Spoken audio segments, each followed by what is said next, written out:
The first part of our meeting is about to start. Our students will be interviewing you for the next 10 to 15 minutes. And maybe we can start with the 3 questions for Nora. Marisa, would you like to start? Marisa Taku. Remember, if you want, you can turn on your camera and your microphone so we can see you at the same time. So first question for Nora. While volunteering, were there any difficult moments you faced that made you think you should give up? Hey, thank you for the question. Thank you very much for the question. So I think that, especially when you volunteer abroad and you are in touch with a culture in a place where you've never been, so there may be a lot of difficulties. But personally, I think that in some ways, even if I could tell you some nice adventures I had, especially when in Burkina Faso, we found ourselves laughing and trying to take the positive and be positive in the difficulties. And I think this is a right approach. Probably the most difficult thing I've ever experienced was to, really realize what were some of the big difficulties, social problems there were in Italy. So while volunteering in Italy, this has been probably one of the most difficult part. When you go, for example, 2 hours away from your home, and you find yourself in a complete different place with people that are living in very difficult situations, and you just realize that, it's in your own country, so you should do something. So I don't know if I answered your question, but my suggestion is look around yourself and be positive when facing the difficulties. Look for help. There are many people ready to help you when you are in difficulty. Perfect. Thank you, Nora. Second question, Ioanna Hadjinicolaou. Yes. Do you think that all these voluntary actions have had a positive effect on you? How? Oh, totally, yes. They changed my life. I always think that if I would have not go to Africa, that has been my first volunteer experience when I was 19 years old during the summer. If I would have not go there, most probably I will not be here today. It affects my life in many different ways. I think now I'm a more caring person. I think that I look for other people around me in different way. And most of everything, I think the most important thing is that when I look at others, I always think and realize that they have a story behind them. They are living their life.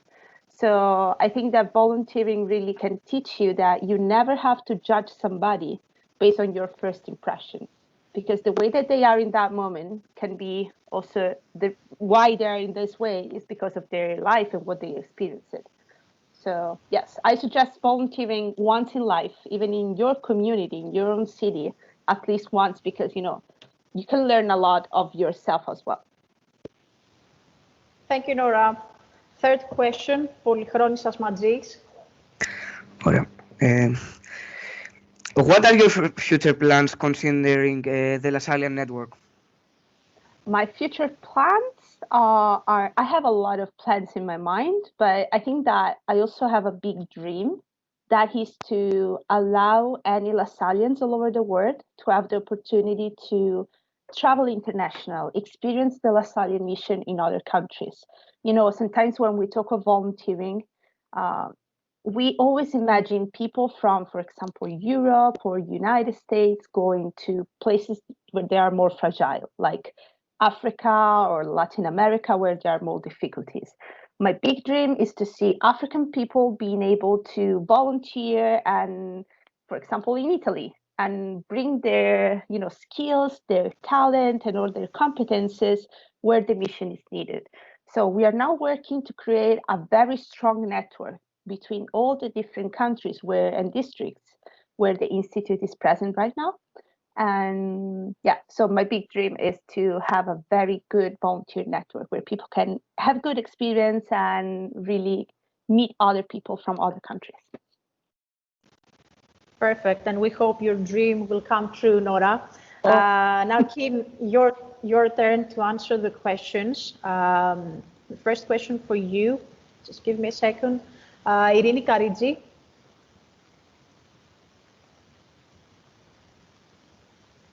Irini, turn on your camera and your microphone. How did the idea of volunteering and offering in the Lasallian network come about?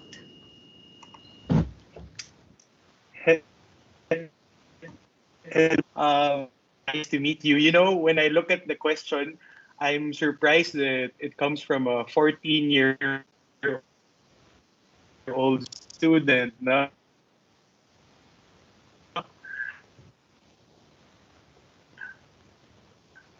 Maybe Nora will agree with me.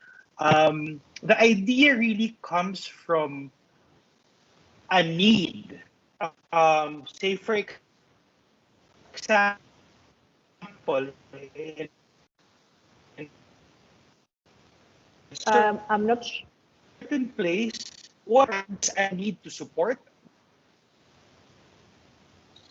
Sorry, Vasiliki. I'm not sure I can hear you very well. I don't know. Me either. Me either. There's some Okay, interruptions. maybe your connection is a bit unstable. So if you want, you can start. Okay, you can start again, because I'm not sure I heard your answer. Vasiliki? I think it's Can better. you hear me? Continue. Okay. Yeah, I think it's better. Okay. So thank you once again for the question. And I'm just delighted to know that this question is asked by a 14-year-old student, no, about volunteering. So I hope in the future you will find time to volunteer. But first, when we talk about the whole idea of volunteering, it explains something about a need, no? So say, for example, in a certain place, for example, in the Philippines, there are different challenges and struggles that communities and people face. So there's a need to help and to support this community. So the whole idea of volunteering comes from a social need that we want to address. And, you know, I'd encourage you really to think of to think of this possibility and become more aware of the different needs. Like Nora told you about looking at volunteering in your community. But maybe when you look globally around the world, there are a lot of needs that we can respond to. So that's the whole idea why volunteering came about, no? But in the Lasallian network, because our mission is primarily in education, we want to engage into volunteering to be of service to different communities through education. So I hope I answered the question. Perfect, thank you. Second question for Kim, Virginia Metaxotou.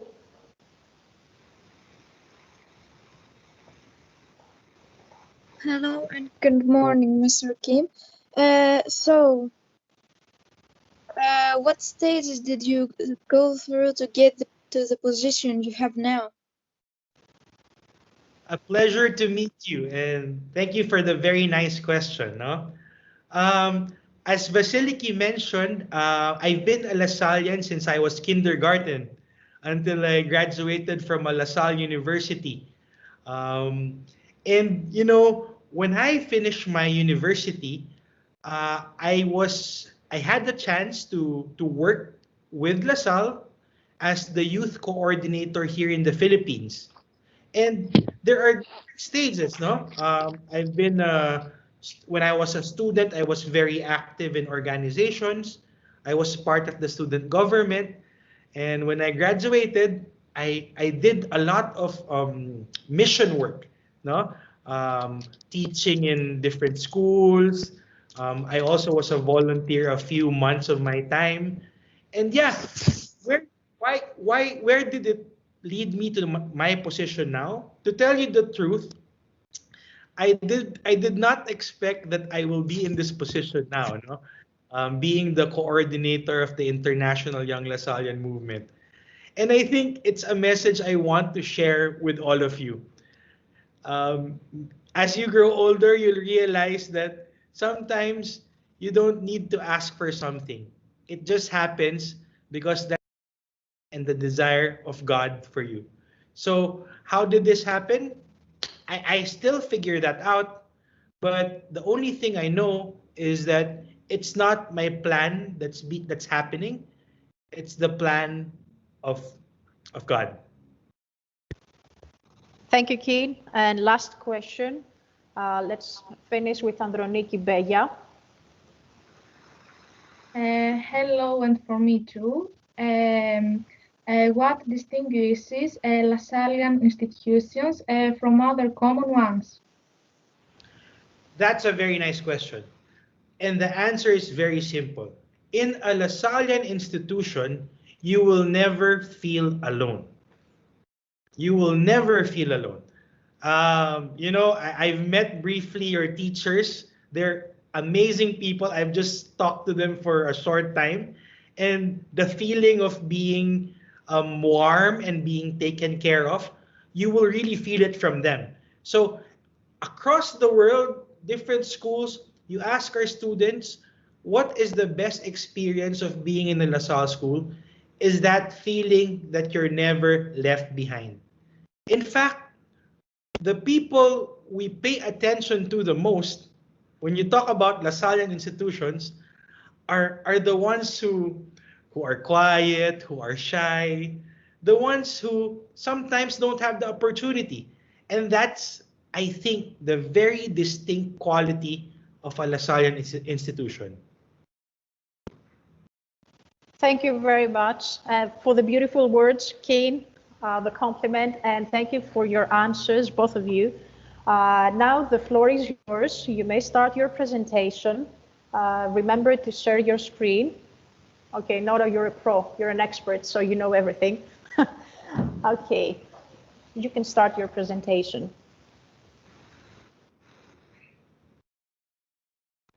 Perfect. So, are you seeing it? Okay. Here I am. So, guys, first of all, thank you very, very much for taking this time with us. What we will try to do now in this time together is to bring you around the Lasallian world, like a sort of short journey, and also share with you possibilities in which you can be part and engage in the Lasallian mission, also looking at the global level. So, first of all, this is the globe. And all the colored countries you can see are the countries where the Lasallian Institute is present. So you can see your beautiful country there in the map. And as you see, you are in a blue area, and all these countries together are called the region of Europe and Mediterranean. As you can see, there are 4 more regions. So there is one in Africa, one in Latin America, one in North America, and one in Asia and the Pacific. And we are all together under the Lasallian star, so part of the Lasallian Institute. And so being part of a global network, you mean that you are part of an institute that is present in 80 countries in the world, that counts around 1 million students as you are, plus the 90,000 educators, so like your teachers, plus than 1,100 schools and educational centers of many different levels, from kindergarten up to universities, up to technical schools for adults also. And in this institute, there are around 18,000 volunteers that every day are engaged working with their communities. So we're not talking only about international volunteers. And as Ms. Vasiliki said, I work for the development part of the institute. What does it mean? The development section, the development secretariat, is the one that works to help the most fragile areas of the institute. So if we look back to the map, areas like Africa, some areas in Asia or in Latin America, to help the mission, so to create new schools and new projects. So why we do this? And what's the framework in which we work? I don't know if any of you ever saw this before, but the Organization of the United Nations created this program, this project for 2030. And identified 17 goals. And what's the idea? If every country in the world by 2030 will make these 17 goals real for every person, every single citizen in that country, the world will be an amazing place, a happy place, a just place for everybody to be equal. And what we believe as Lasallian, that starting from the school, we could actually make every one of these goals a reality. So when we build a new school in the Institute, we look for each one of the goals. So if we are building the school in an area that is, for example, very poor of clean water, we make sure to create a tank for the collection of water and system to purify so that the schools can have clean water. And you can have the same kind of reflection for each one of the goals. Of course, as Lasallians, what we care mostly about is quality education.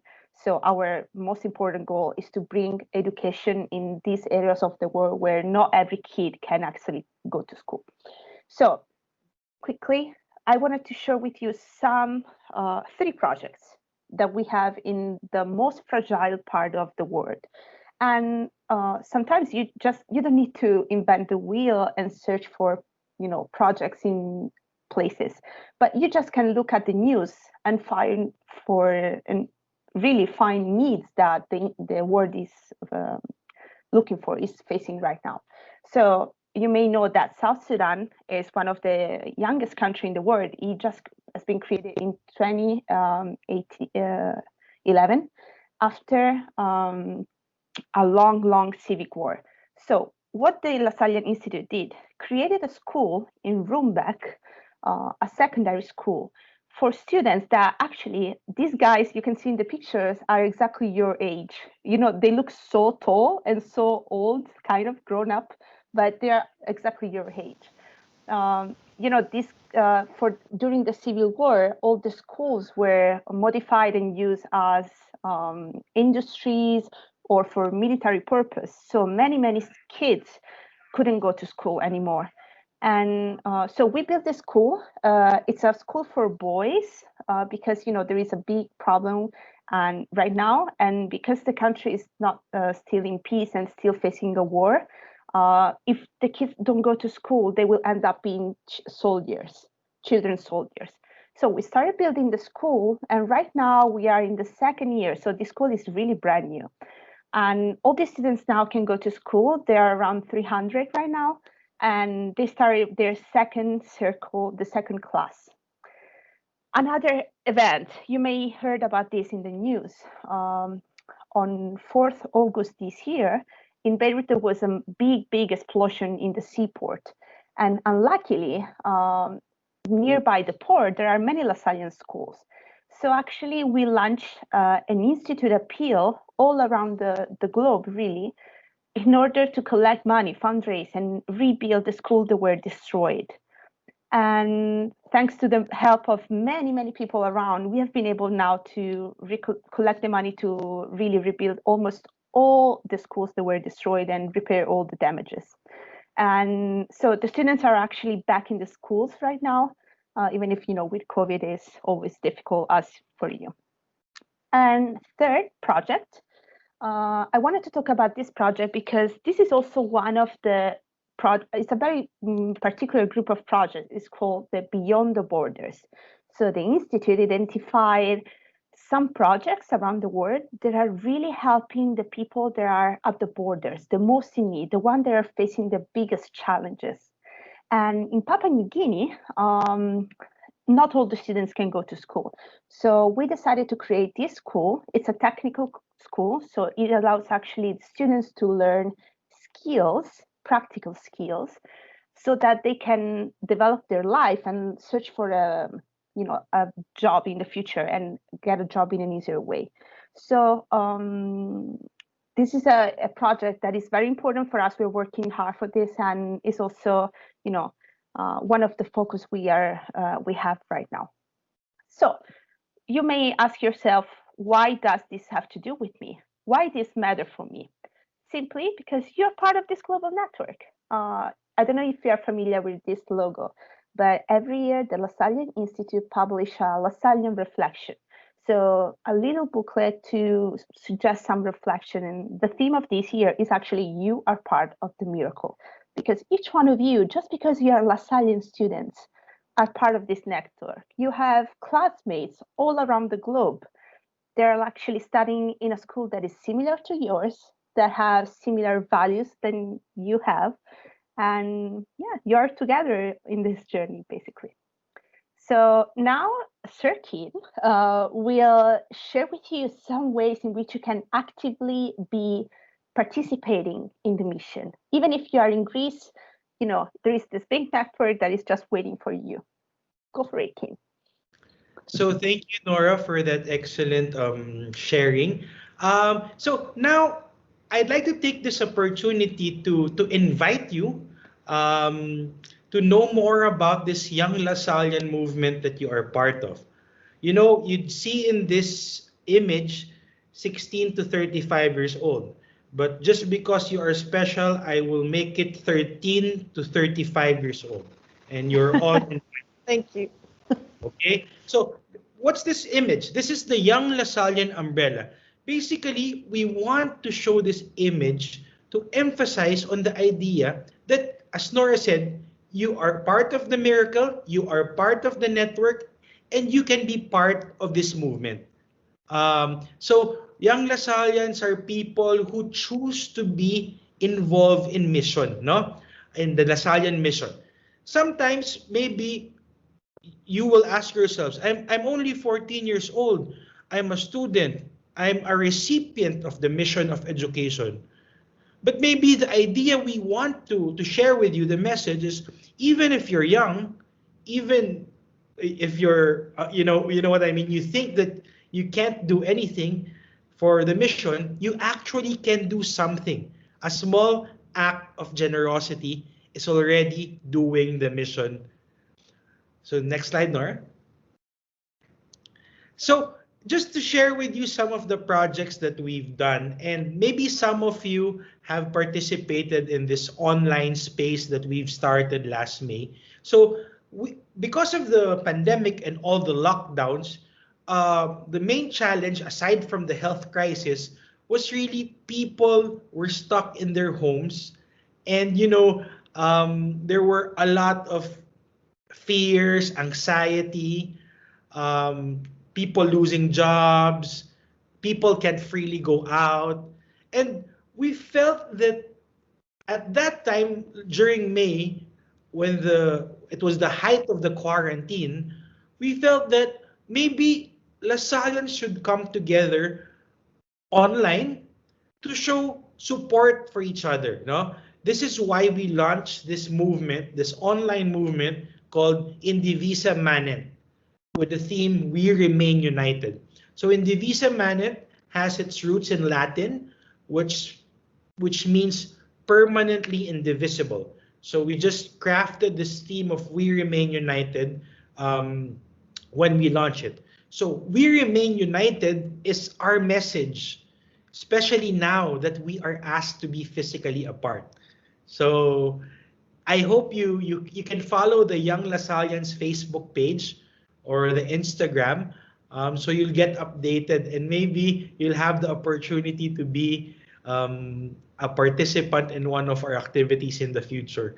Nora will make an announcement later on what's next. So Nora, next slide. These were some of the things that we've done over the past months, just to show you. And the next slide. So from workshops, from forums, and prayer, we also celebrated Founders Day and etc. So part of this movement is a group that leads the Young Lasallian network globally. So we're called the International Council of Young Lasallians. So you see Nora there, and representatives from the different Lasallian regions, from North America, from Africa, from Latin America, from Asia and the Pacific. And we have this network of LaSalle universities, and they are also represented in the council. Basically, what we try to do is we reach out to students like you and share this message that, hey, there is a future full of hope, and we are inviting you to take part in this Lasallian mission. So that's what we try to do. We come up with creative projects to involve a lot of people. Your teacher, Miss Vasiliki, is very actively involved in our network. So maybe you should consider being active also in your own little ways. Next slide, Nora. Nora, do you want to talk about this? This is the council in Europe, no? Yes. So very briefly, there is an international council, but in Europe and Mediterranean, because, imagine if about Europe, very different countries, many language. So we also have a council of Young Lasallian with a different representative for every district. So sometimes it's not only a single country, but a full district. And for example, in your case, Greece is part of the district of France and Switzerland and Belgium. And so in our council of the Berlin Council, there is one guy, Fabrice, the tall guy with the blue t-shirt, that actually represents you. So it's the person you can contact in case you have questions about Young Lasallians activity you may have want to do or stuff like this. So in the council, you see we are many people, and we are a campaign, and we work together with Keen that usually and very often sit with us in the council, and brother Aiden, the brother that you can see at the beginning of the line, that he's the brother in charge of the entire Europe and Mediterranean area. So we call it a general counselor. So it's a brother in charge to guide and help the entire region. You want to go back to ILDP, Kin? Yeah, sure. Thank you, Nora. Just maybe to say something about that council. I'm telling you, being part of this region of Europe and the Mediterranean, you're very lucky to have these people. So maybe some of you would think, maybe I want to be one member of the council when I grow up. So that's a good goal, no? It's a fun. I hope that we can inspire people in this way, really. Yes. So another project, Nora, that we've done in the past months, and I am aware that your school is very much active in this project, the International Lasallian Days for Peace. So as you may have seen on social media and in our website, lasal.org, we've identified the theme for this year, I Choose Peace. Because, in this time of COVID where much has really changed, we wanted to have a theme that's personal. When you choose peace, what do you mean? So throughout this month of September and October, we've had a lot of great participation. Do we have photos, Nora? Yes.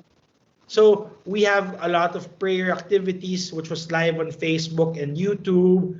We had a forum hosted by the District of Central America and Panama.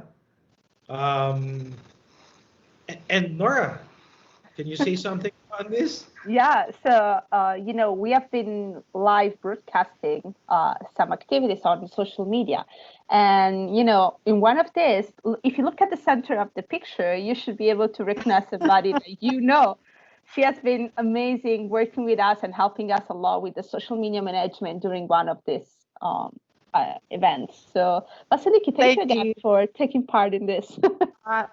I should thank you. That's not the best picture, but it's fine. Thank you. So Nora, if I may just say something for our students here, when we look at the photo of the group, Nora, you'd see a lot of Lasallians from different parts of the world. And if you see there's a student there from Ireland, she's very young, and the student from the Philippines, probably your age, there's really no limit. Now that we are doing things online, my suggestion is you just look at whatever is available online, of course, the legitimate activities, and try your best to participate, because in these ways, you'll get to know different Lasallians from all over the world who are very passionate about this mission. Nora, go ahead. what is coming up in the next future. We wanted to create a space for reflection, to be together, especially during this time of Advent and looking at Christmas time, because this time Christmas will be very different. And we thought that find a way to be together, even if online, would have been a very good thing. So this coming Sunday on November 29th, there will be in the afternoon a Christmas reflection led online. So you just need to go on Facebook, on the YouTube channels of the Institute, and you can be with us on a distance. There will be this reflection with music and also some activities that you could do with us. And so it can be very interactive. You can post your comments or say what you think while on the social media while we are where we're doing the reflection. And also on December the 16th, there will be a Christmas surprise we are preparing. It will be broadcast online again on Facebook and YouTube. So my suggestion is to stay tuned so that you will have more information coming in. And if you have time, you may join us. To conclude our time together, I would like to, of course, tell you that, there is one more way in which looking at the future, you can be involved, and it's being an international volunteer. International volunteer projects are made for people that usually at least they need to have ended their high school time. So you need to be like 18 or 19 before you can actually go abroad. But we had very nice experience in the past years with some people also very young, like the girl you can see in the picture there, the one with the yellow sweater. That wanted to take some time before go to university or right after finishing their university before going into the world of the work and go on with their life, to engage with the Lasallian mission somewhere in the world and spend maybe 6 months or 1 year of their time working in a community. It's a very nice opportunity that is offered to you just because you're part of this network. So, for me, it's always very, very important that, you're aware of this possibility that is there for you if in the case you will want to engage in this way. Of course, there is so much you can do on a community level also right now in your own town or in your own country. So look around you, start the journey. And who knows, maybe one day we will be working together to find the perfect community for you to volunteer abroad. So these are the information to be connected. You can follow the Facebook, Instagram, etc., or the website page of the Institute that is, at LaSalle.org. Follow the Young Lasallian pages, both the international one and the Europe and Mediterranean one. So you can see there, the information. And as I told you, I work for the Solidarity Department. And the Solidarity Department actually have an NGO that is called De La Salle Solidarietà Internazionale Onlus. So these are also especially on the website and on social media, you can find many information of other projects, Lasallian communities that are present in fragile areas of the world. So yeah, I don't know if you have anything to add, Kim, but we are really grateful for the time that you spent with us. It's been amazing, and I'm not sure if we have it, but if we have time, we are happy to answer to any of your questions if you have one. Yeah, thank you. Yes, thank you very much, both of you guys. I think that was an immensely powerful and inspiring presentation. And I'm sure I speak on behalf of everyone here when I say that we're truly amazed at what you do and what you have done as Young Lasallians. If there are any questions before we finish, because I have one more question for you. If there is any question, either by a student or a colleague, you can ask it now. Are there any questions? You can raise the hand, either by a student or a colleague. I see no hands raised. So my question before we finish, so that we finish this whole meeting, since you know better which school is in greater need right now, we would like you to choose one of the schools Nora mentioned, the receiver of all the money we will be able to raise in the next month or in the next 2 months. I don't know how long it will take. So maybe you can suggest one of these schools. I would say probably to think about Rumbek in South Sudan. This is really one of the greatest need we have been facing recently in the past years. It's a brand new school. And what we really hope for the future is to be able to host more and more students every year. You need to know that this is not this is a residential school. This means that the only way in which these kids, these students can go to school is also live there. So in the past 2 years, we have been building also their dormitories and all the facilities because it's too difficult for them. It's very dangerous to travel around the country or around the area because there is a war going on now.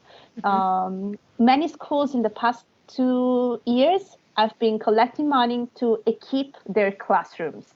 So, for example, collect the money to buy chairs and tables for their classrooms and all the staples and the things that they need. So it's so difficult to ship things there. So it's not possible to, for example, collect notebooks and send it to them. But we can fundraise. So when we bring their materials with big containers, we can actually, put with the money, we can buy the things that they need, putting them in the containers. So this will be one of the choices. Perfect. Okay, thank you very, very much.